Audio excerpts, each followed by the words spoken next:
why in the midst of the story of Yosef, this little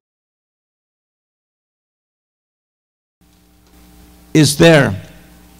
But if we look at chapter 37, beginning with verse 1, where it says, Vayeshev, and he dwelt, and Yaakov lived in the land where his father lived.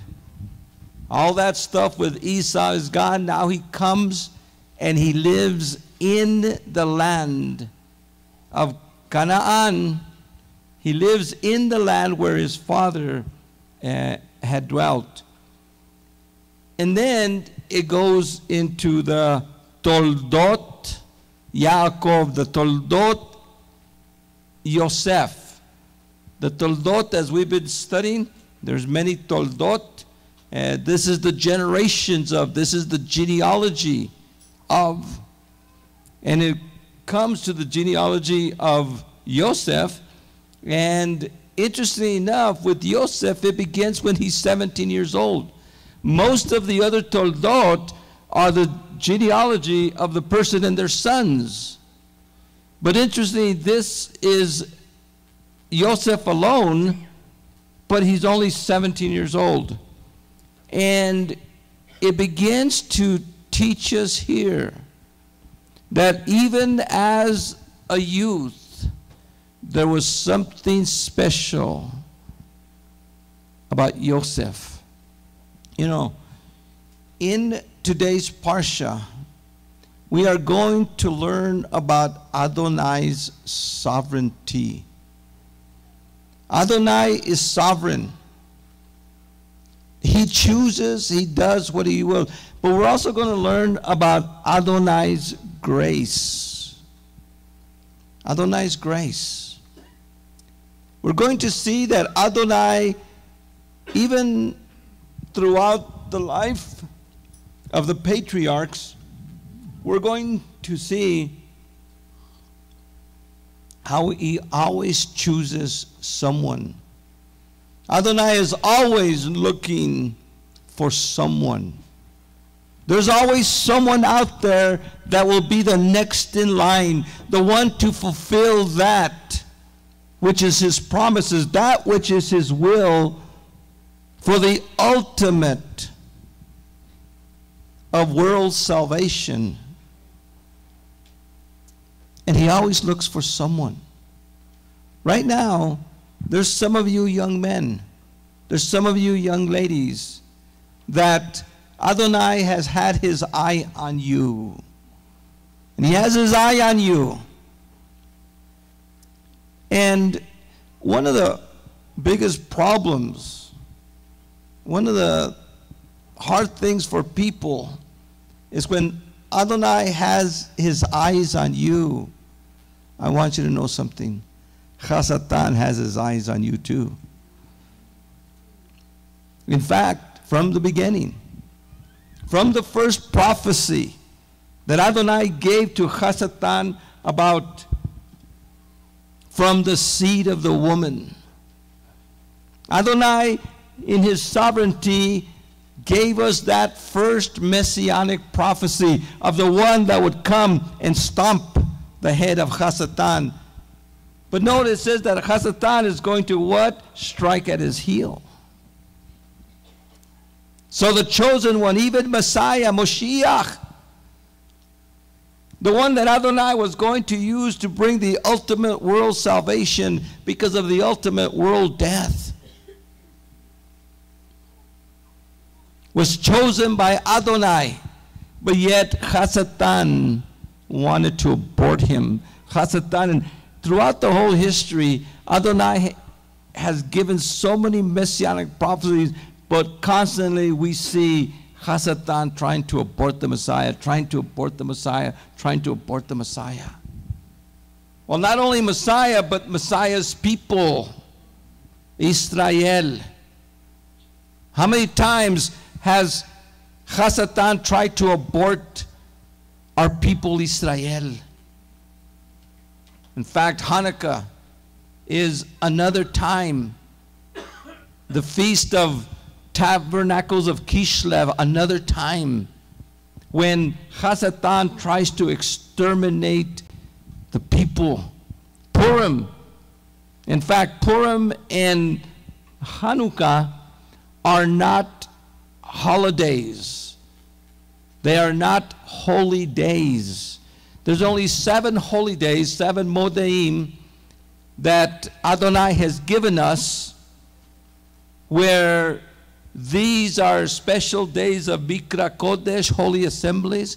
7 celebration, 7 holy days during the year, one once a week, Shabbat. But Pesach, unleavened bread, Bekurim, Shavuot, Yom Teruah, Yom Kippurim, Sukkot. All these 7 pictures here represent the 7 holy days. These are the only holidays that we have. These are the only holidays. And they start in the spring and they end in the fall. These are our only holy days. These are our only biblical holidays. We don't have any other holidays except these and the Shabbat. But we have 2 celebrations throughout the year. And the 2 celebrations, by the way, the 7 holy days were given to Kol Israel, all of Israel, all 12 tribes. The 2 celebrations are what we call Jewish celebrations. And they're Jewish because after the 10 tribes had gotten dispersed into the eastern world by Assyria, those tribes were not part of the Babylonian captivity. Those tribes were not part of the Babylonian captivity. And while our ancestors were in Babylon, all of a sudden, one of the things that we see is while in captivity, in the time of Ahasuerus, they tried Haman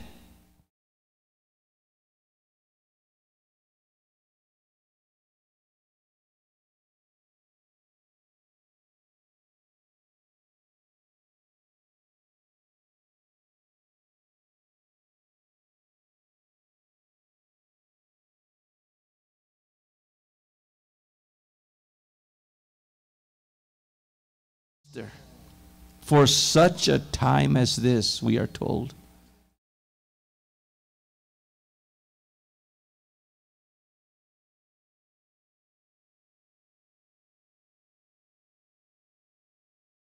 A netzer comes up and reblooms it. Hasatan has always been trying to abort the Jewish people. But Hasatan is always trying.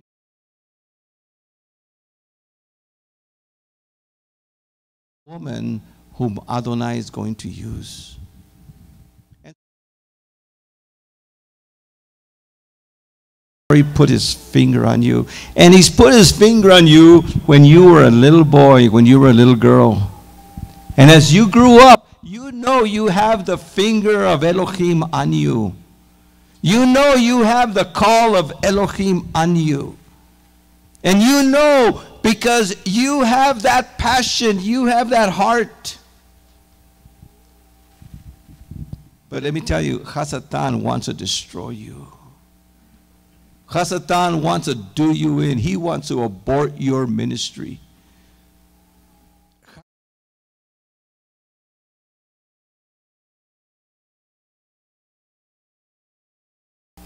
You know, we have 2 people today in our Parsha. We have Yosef. In fact, the whole Parsha is mostly about Yosef. But we also have Yehuda. We have Judah.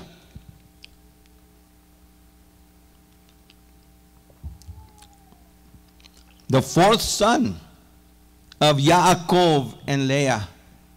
We have Yehuda, who was a man specifically chosen by Adonai. In fact, Yaakov, at the end of the book of Bereshit, is going to give prophetic words for Yehuda. We're going to have prophetic words at the end of Devarim, Deuteronomy, for Yehuda. The scepter shall not pass from Yehuda till Shiloh comes. He's going to be a king, a scepter, a royalty. There's going to be something about Yehuda.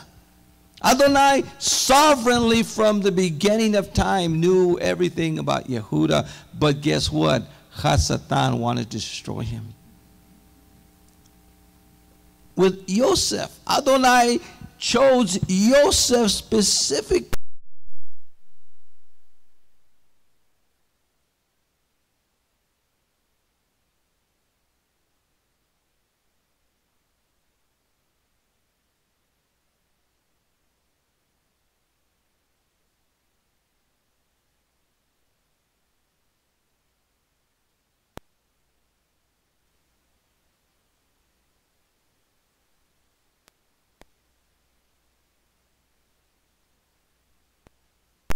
We see something here.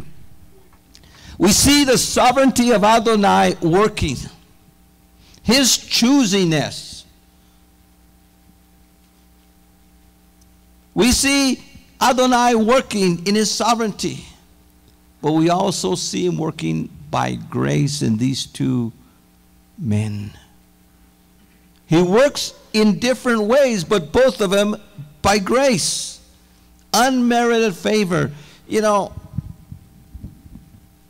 Joseph, along with Daniel, are probably two of the most, I guess we could say in our language, the bestest of guys in the Tanakh, right? They're the bestest of guys. They, you know, it's like, what could you say against Joseph and against Daniel? I can't find anything. Everything about them is right on. But even Joseph and Daniel were sinners. Amen. Nothing negative is said about them. But they were sinners. They were still under the grace of Adonai. But over here we have, starting off with Joseph, while he was still young, 17 years old. Look at this. 17 years old, Adonai called him, chose him.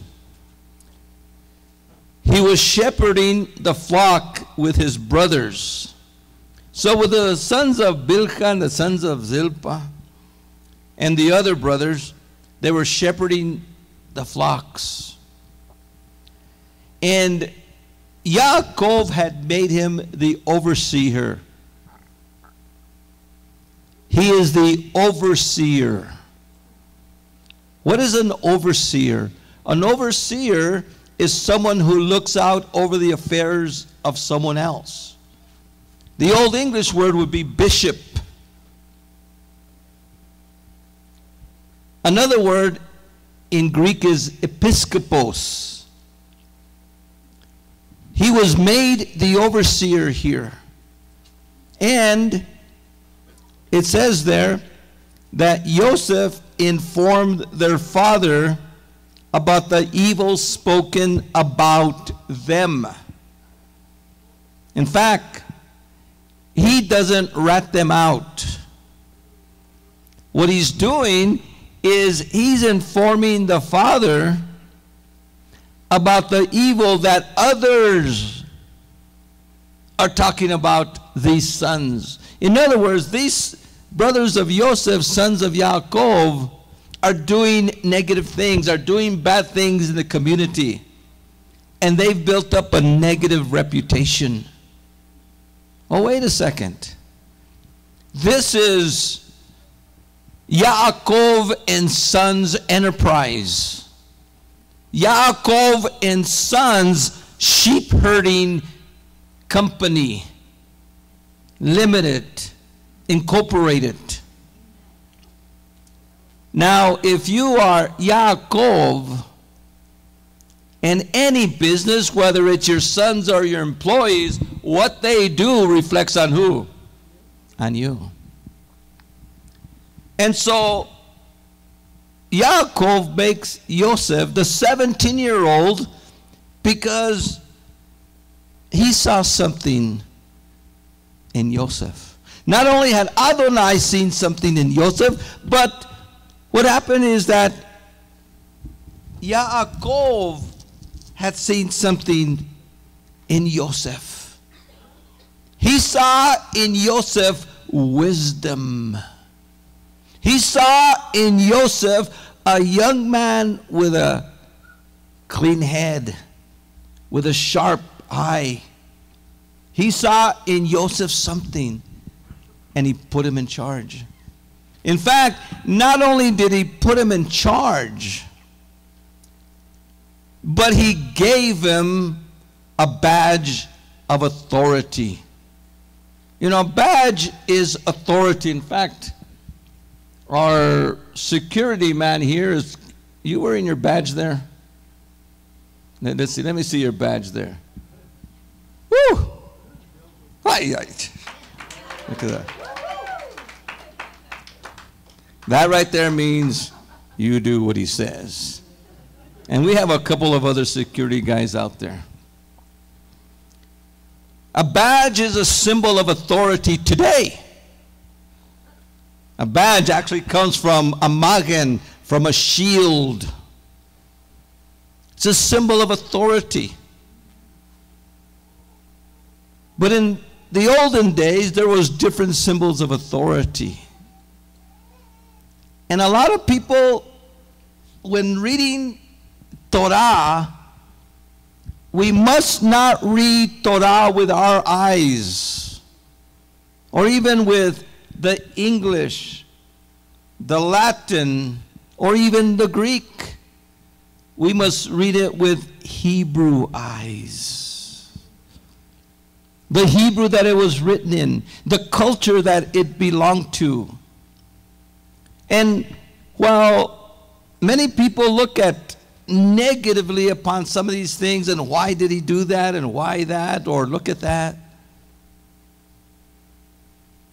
we need to see what was really being done. He put him in charge. How do we know he put him in charge? It doesn't say he put him in charge. How do we know Yaakov put Jacob in charge? Well, he gave him a badge. He gave him a badge of authority. And that badge of authority was a cloak. You see, in the olden days, you didn't wear what you wanted to. Did you know in ancient times, you could not wear blue or purple?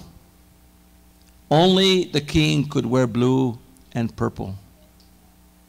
You had to wear the colors of your place in life.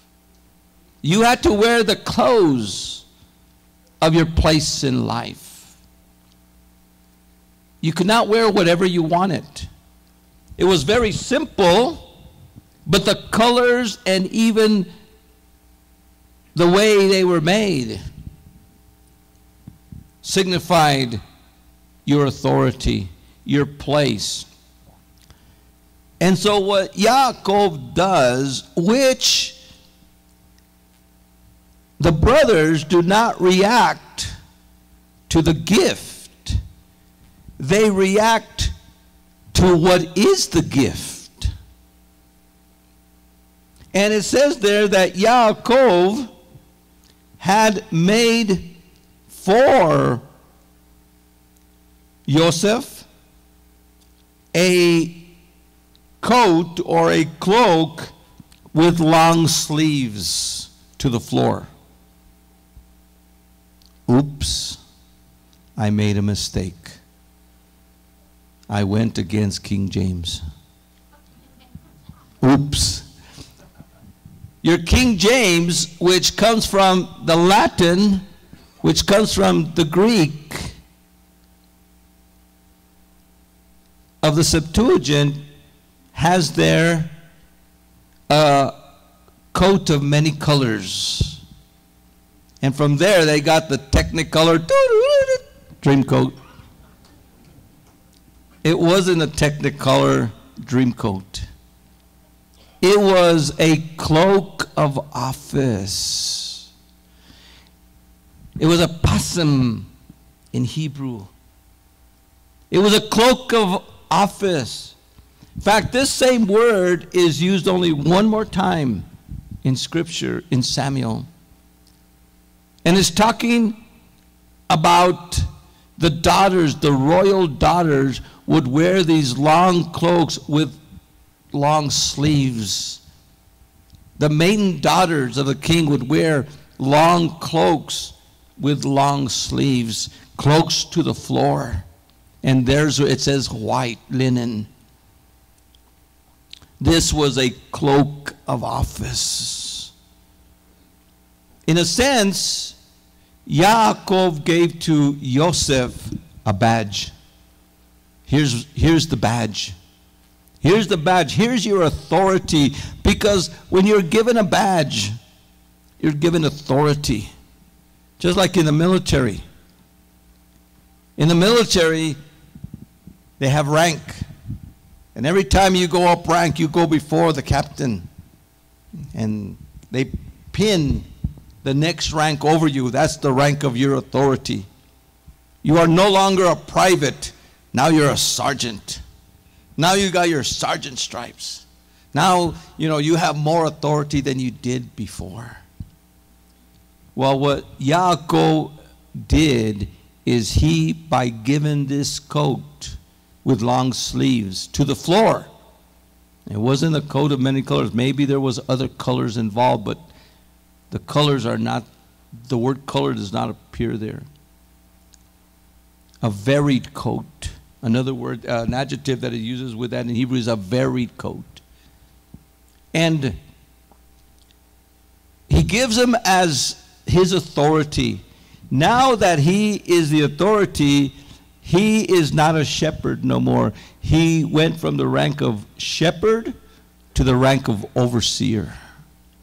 Now think of this. He's only 17 years old. He's the youngest apart from Benjamin. He is the youngest. But yet these guys are older. Even Reuben, who's the firstborn son, is not the overseer. Joseph is. He was chosen by Yaakov, but not because he was chosen by Yaakov, but he was really chosen by Adonai at first. Just like over here. None of us are chosen by the men that chose us. We're actually chosen by Adonai in our mother's womb, but men just see what Adonai has decided. And so over here, the other sons, they were really mad. In fact, it says they saw that their father loved him more. All they could see is, well, you love him more than you love us. Well, it's not so much that he loved him more, but he saw something in him. In fact, it says that he was the son of his old age. Yeah, but you know what? There's something here also that is underneath. That doesn't come out, but is underneath, has been underneath since the day that Yaakov went to that well and saw this young girl coming with her sheep, and it was Rachel, and he loved her. He fell in love with her, and this was his pride. This was the one that he worked, think of it, he worked 7 years for. And then after he got tricked, he worked another 14 years he worked for her. Leah, although was the first wife, his love was really for Rachel. But Leah had given him all these sons, and the two, Bilhah and Zilpah, had given him other sons. And it wasn't until the end that Rachel gave him Joseph and then Benjamin, and then she dies. His beloved dies. Well, because his beloved dies, what's interesting is that spiritually speaking, it seems, it doesn't say it, but it seems that Yaakov has made Yosef the firstborn. Because now he's the overseer. He's 17 years old. But remember, Yaakov had 4 firstborn sons. Because a firstborn is not just the one that is the firstborn of the father. Reuben was the firstborn of the father. But the firstborn is not so. According to Torah, the firstborn is the one that opens the womb. So we have 4 women here. So 4 firstborns, 4 Pirion Haben, we would say today. 4 Pirion Haben. And so Joseph, the firstborn son of his beloved Rachel, the young man of wisdom, the young man of authority, the young man of responsibility, he was a responsible young man. And over here, the brothers just think that, well, you love him more. No, there's something about this young man, as we're going to see the rest of the story. In fact, it says that they hated him. They hated him. And they could not say a civil word about him. Verse 5. Now, Joseph had a dream. He actually had 2 dreams. And he repeated the dreams to his brothers. And he says to them, the first dream, we were binding sheaves in the courtyards, and my sheaf, it seemed, rose up and stood upright, and I saw your sheaves gather round and bow to my sheaf. So you want to be king over us. Underline that.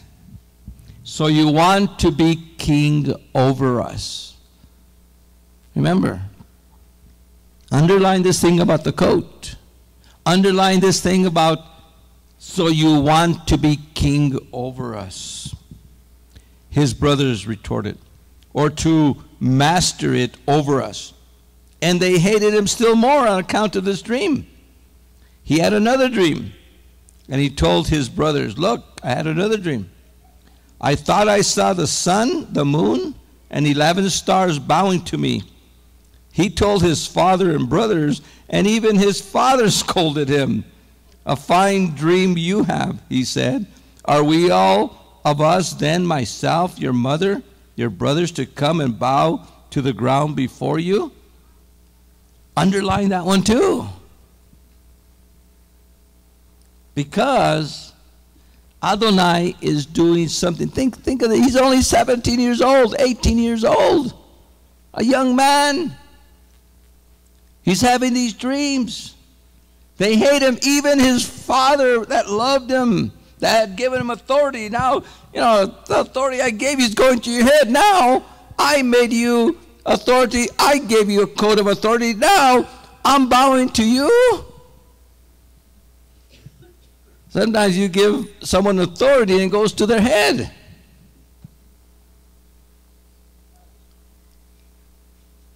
Just don't start arresting anyone on a wheelchair for going too fast, okay? There's some people that receive authority and all of a sudden it goes to their head. Is this Yosef? No, it's not Yosef. It's not going into Yosef's head. Yosef has a good head on his shoulders. Let's go on. And they hated him all the more. And they became jealous. But then it says, there in verse 11, but his father kept the thing in mind.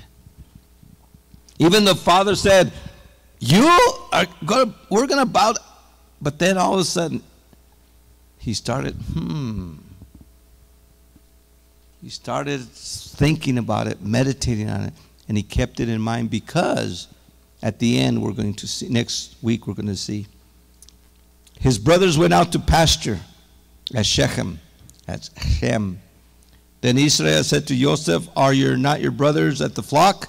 Come, I am going to send you to them. He said, go ahead, see how your brothers of the flock are doing, and bring me word.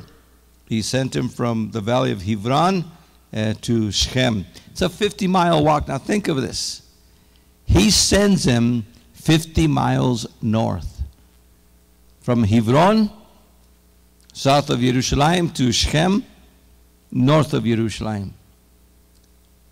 And he sends him over there to look at it for his brothers. He goes and doesn't find him there. Someone says they're in Dothan, another 15 miles to the north. And so he goes, and they see him coming from a mile or so away. And all of a sudden they start plotting in their mind, let's kill him. Now think of it. Here we see that whole thing of Hasatan. Chosen by Adonai, Hasatan wants to abort him. It's not the brothers. It's not the brothers, it's Hasatan. Because remember, through Yosef, we would go to Egypt, and there we will be humiliated for 400 years. We would become a nation. We would come out and possess now the Holy Land, which had been bought and paid for by Abraham and Yaakov already, and David later on, but gift of Adonai, and all that would be lost or set aside for another 200 years or whatever. Satan tries to do that. And so they were going to kill him. They were going to put him to death. But Reuben heard and said, no, let's not kill him. Let's put him in a well. So they put him in the well. Some Ishmaelites come by. They were from Midian, and they were going on a caravan to Egypt, and the brothers sell him to the Ishmaelites. And the Ishmaelites take him away, and we'll resume that story next week. But what we see here right now is that Yosef is hated so much. Yosef is looking at this idea of wanting to do that which the dreams, what Adonai wants to do, please his father, be that person, but his brothers on the opposite want to destroy him. Now next week, well, let's do that this week.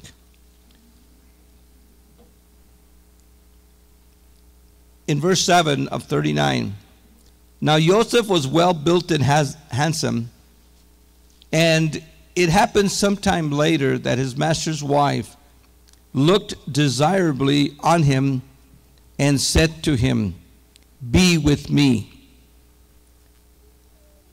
But he refused and answered his master's wife, because of me, my master does not concern himself with what happens in the house.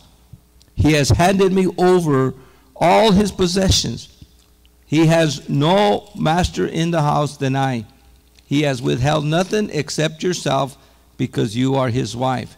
How could I do anything so wicked and sin against Elohim? Now remember, this is before the 10 Commandments. This is before what? The 10 Commandments. At this point, there is no place in Scripture that says adultery is wrong. But yet there is something that we know from the Torah that Adonai had been given to us. Because remember, the Torah does not begin on Sinai. The Torah begins Breshit 1:1. In the beginning, Elohim created the heavens and the earth.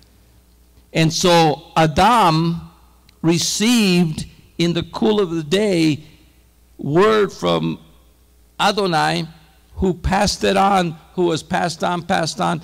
It says that our father Abraham kept the Torah.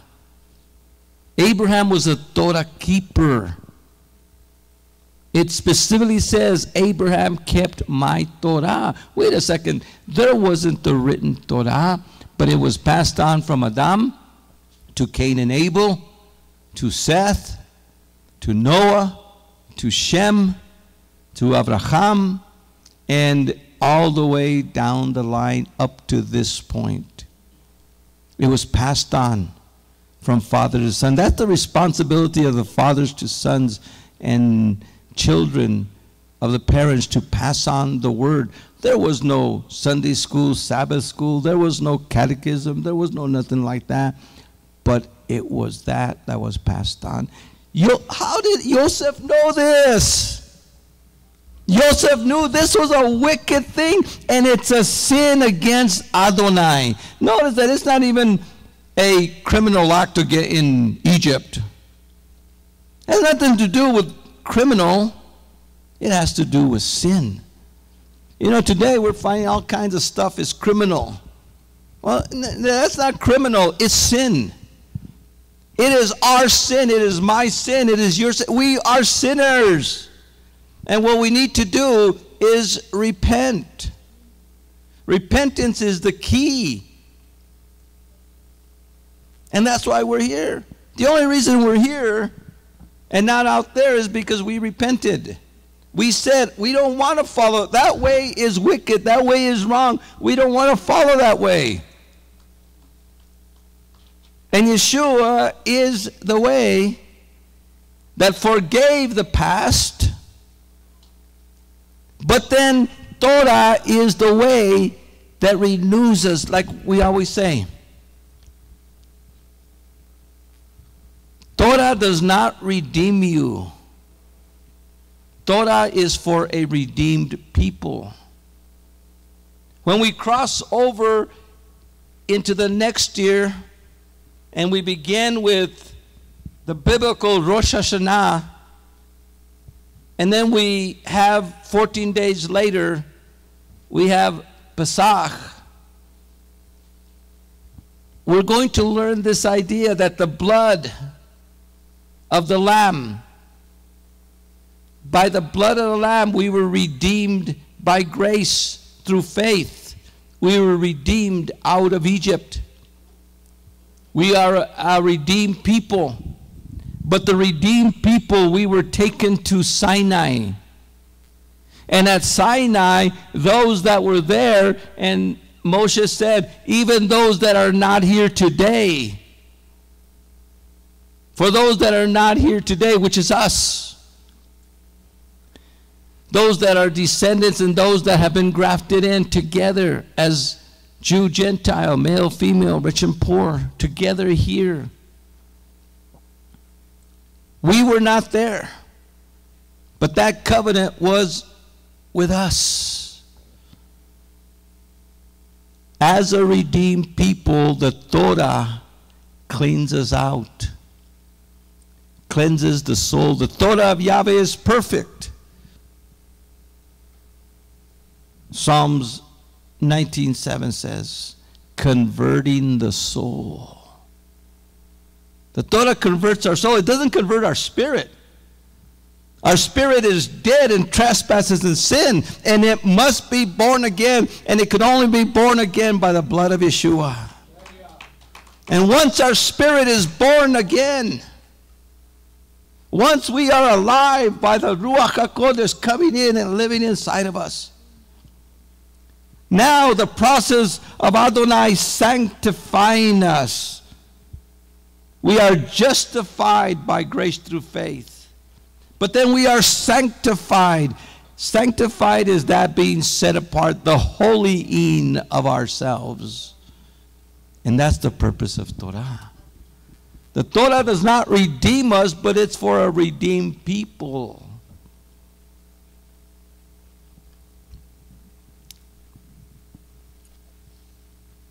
How could I do anything so wicked and sin against Elohim? Although she spoke to Yosef day by day, he would not agree to be with her and surrender himself to her. But one day Yosef, in the course of his duties, came to the house, and there was not a servant there indoors. The woman caught a hold of him by his tunic and said, "Be with me." But he left the tunic behind and ran out the house. By the way, young men, underline this. Put it in yellow. Make a big star on the side. Run out of the house. Run. Run. By the way, this applies to young ladies also. Young ladies also have to learn how to run. In fact, young men need to learn how to run. Young ladies, all young ladies, lift up your right hand. Okay. Pow!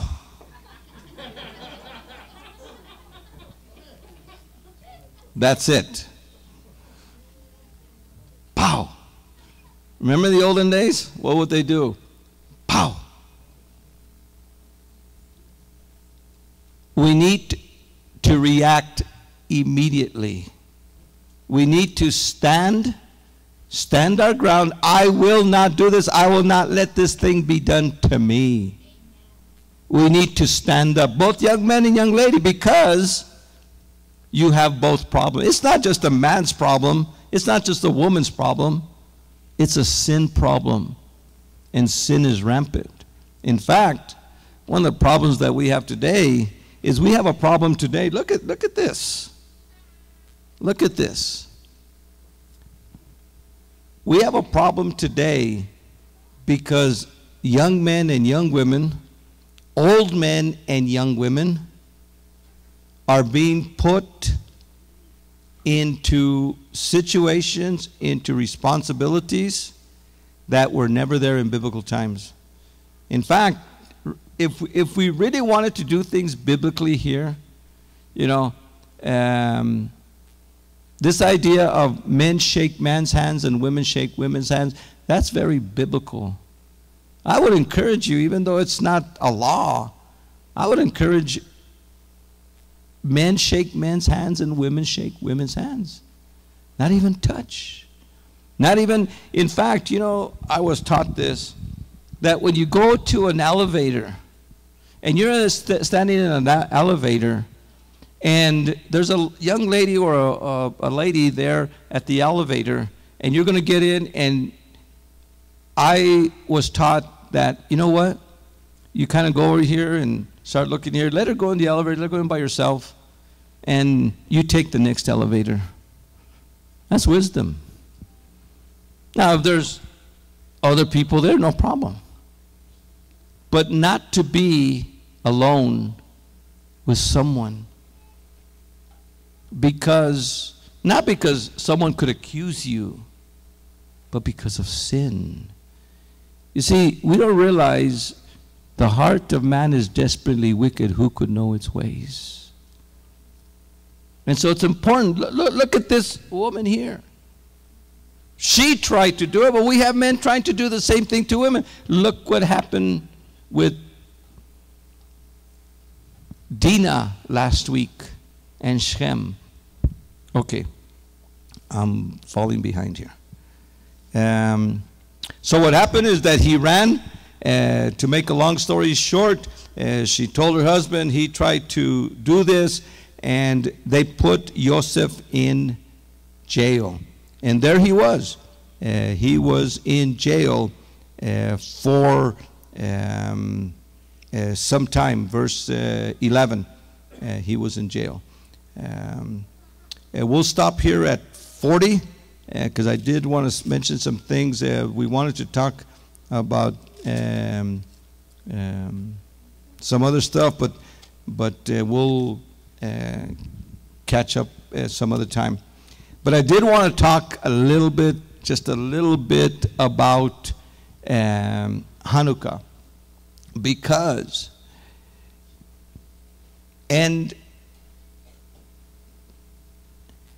on Shabbat morning, we have quite a number of you.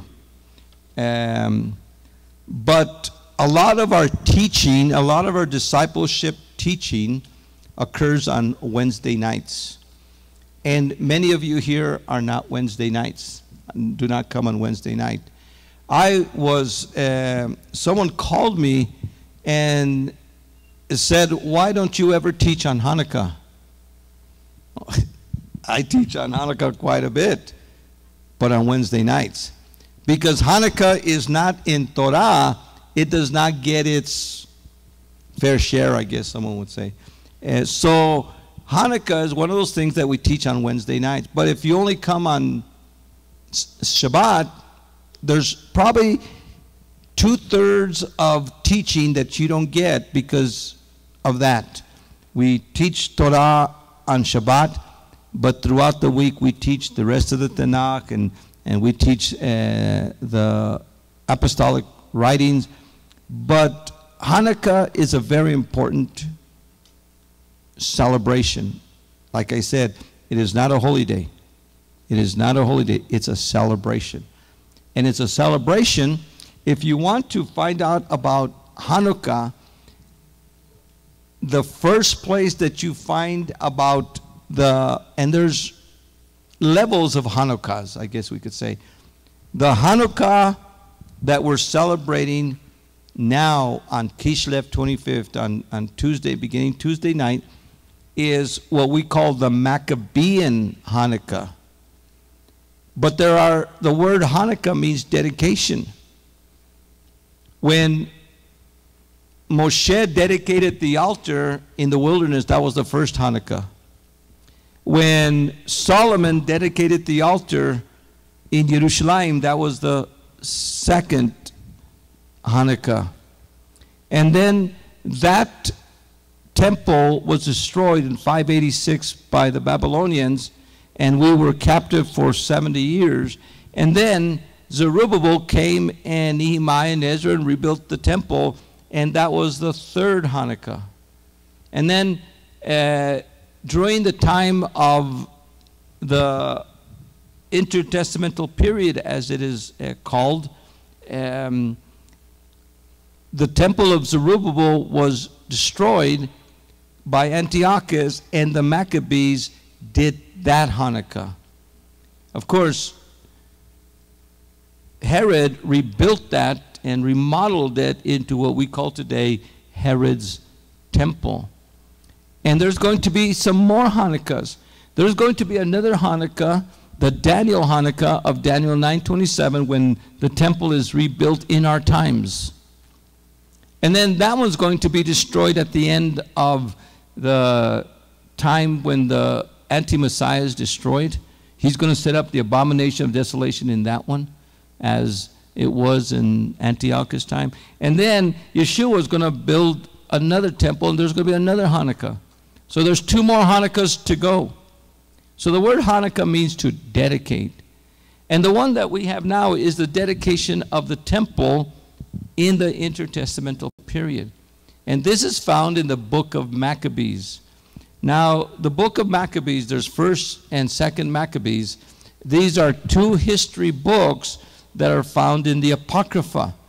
The Apocrypha is Jewish writings, not Christian, not Catholic, A lot of people call them Catholic writings. They're not Catholic. They're Jewish writings that were written in the Greek language in the intertestamental period. When the Septuagint was translated, the Hebrew Bible was translated from Hebrew to Greek. What the Greek Jewish scholars did, not only did they translate the Hebrew Torah, the Hebrew Tanakh, into Greek from Hebrew, but they also included what we call today the Apocrypha in the Septuagint. So in Yeshua's time, and we know that many of the epistles are written, or the quotes in the epistles are from the Septuagint, because they have the Septuagint hand, not the Hebrew hand. And so that means that everyone in Yeshua's time, the Apocrypha, which didn't have the name Apocrypha but was part of the Jewish writings, they were all familiar with it. In fact, what's interesting is that Hanukkah, the Hanukkah of the Maccabees, is the one that we celebrate today, although today it is not only celebrated historically, but it is also celebrated with all kinds of myths. Now, the reason we have 8 days of Hanukkah has nothing to do with the oil. There's a myth that says that when Hanukkah, when they came to rededicate the temple, that our ancestors, they only found the little cruse of oil, and they lit 1 day's worth, and it lasted 8 days. That is absolutely not so. That is a later Talmudic story. That never happened. The reason we have 8 days of Hanukkah, and by the way, the Hanukkah is only 8 candles, not 9 candles.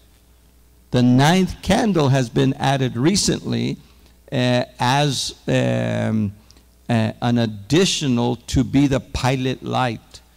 The servant candle, it is called.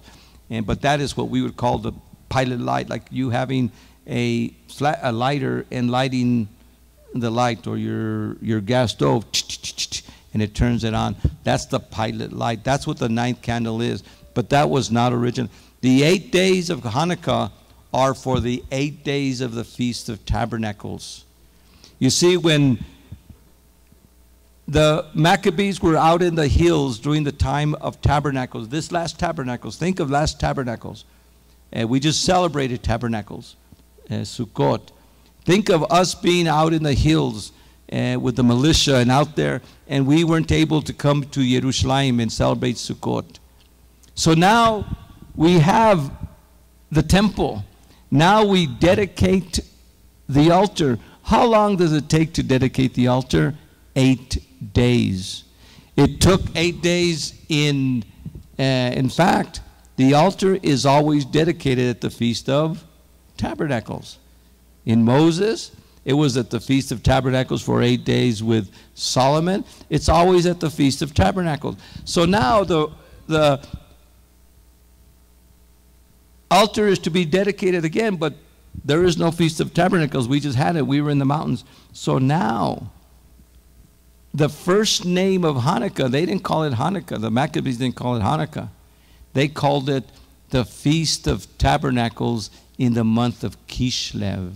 It's like a mini tabernacles, because we were in the mountains then and we couldn't celebrate Sukkot.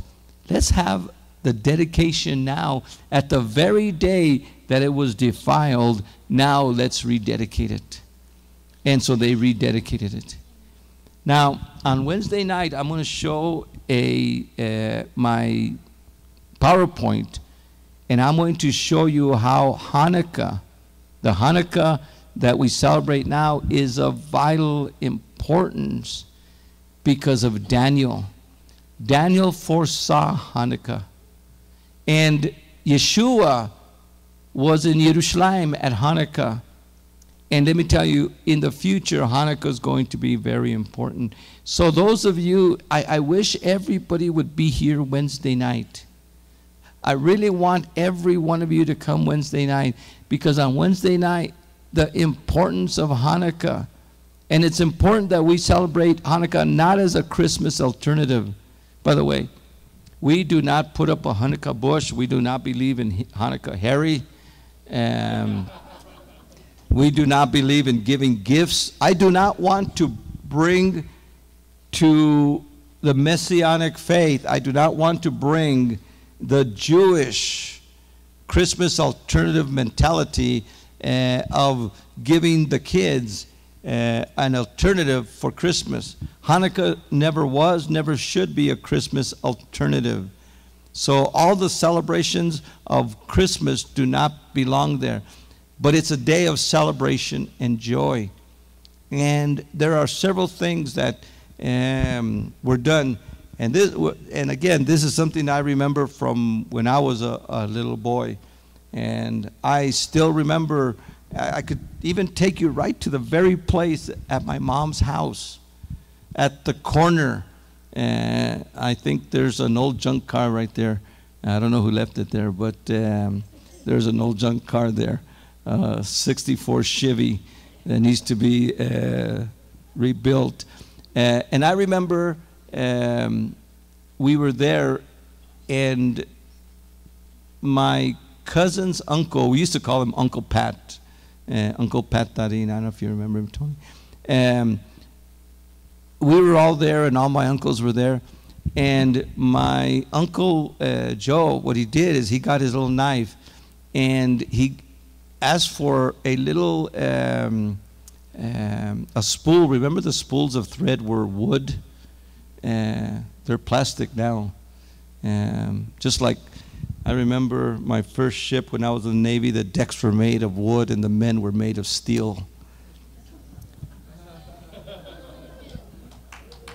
Now it's opposite. But the spools were made of wood. I don't know what reminded me of that. And he cuts it and he makes it into a square and he puts a little stick into it. And we played the little game called Pon y Quita in Spanish. Pon, put, y quita, take away. And today in Hebrew, that's called dreidels, or dreidels, some people, dreidels.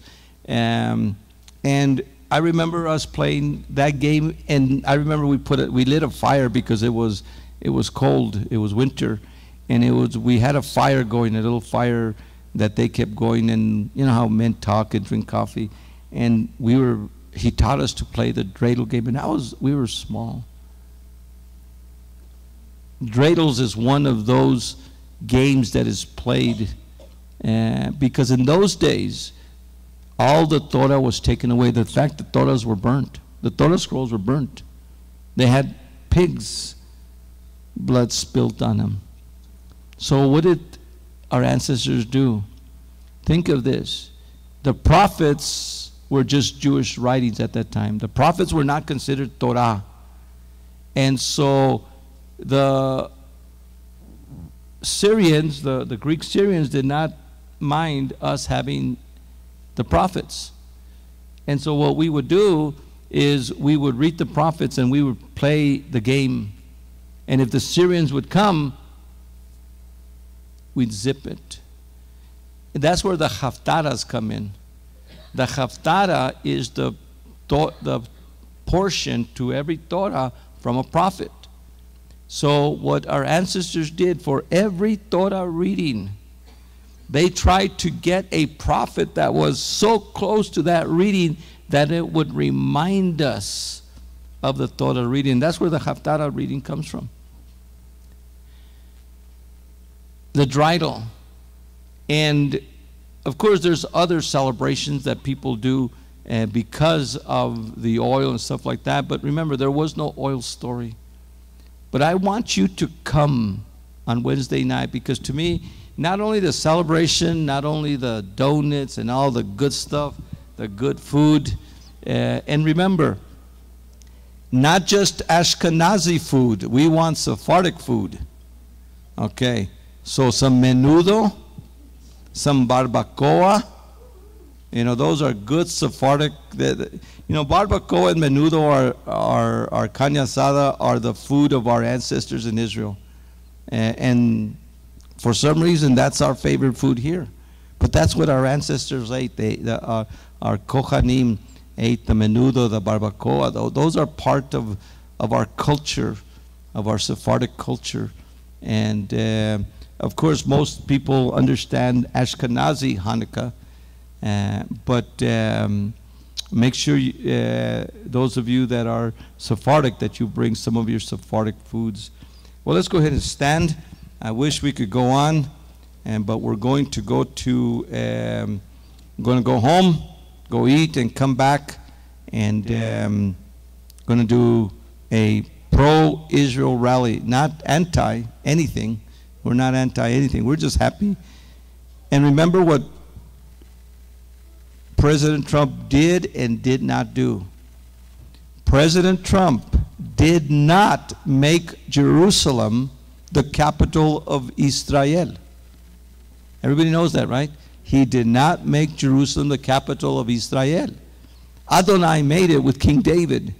But more importantly, when Israel became a nation in 1948, it took him 2 years. In 1950, Israel established Jerusalem as the capital of Israel. So since 1950,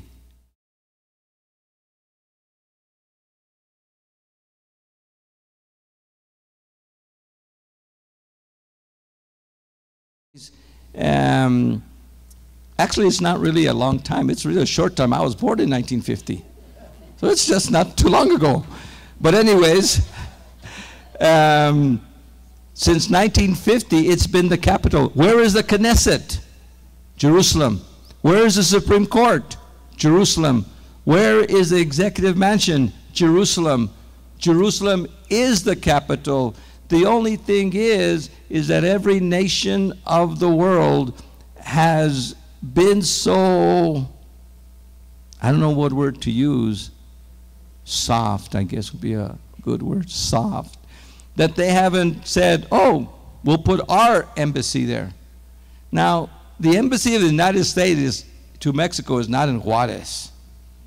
The embassy of the United States to any country is not in one of the small towns.